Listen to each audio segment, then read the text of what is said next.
Акыркы жылдары өзүңөр билгендей, көбүнчө аялдамаларды частный жеке менчик бизнеске берип койгон эле.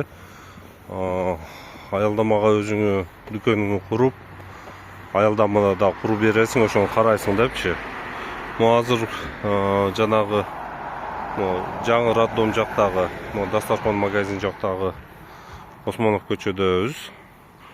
Илгерки аялдама ошо катсапканага берген эле да, мунучу азыр иштебей турат окшойт. Жөн эле отурат адамдар ичинде. Эмне деген, булар курабыз деп жакшы куруп карап атыптыр, жакшы ал. Бирок мындай кылып тротуарга чыгып алыптыр да, 1 метрдей жердичи. Азыр эми кебириңер дайыма айтасыңар, эмне батпай атасың деп. Бул маселе мен батышымда эмес, батышымда же батпашымда эмес.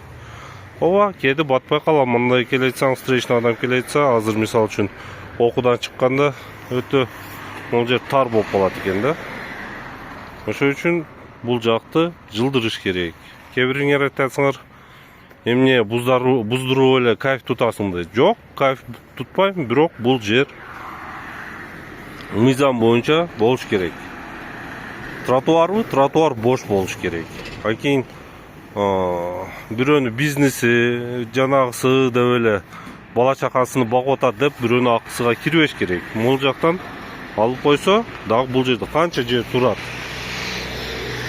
Ошол үчүн батам батпайбы ишиңер болбосун, мыйзам менен болсун. Карагыла, тротуарды жарымыны тосуп койгон булчу. Же болбосо үй жагынан ачып койсун. Проблема эмес.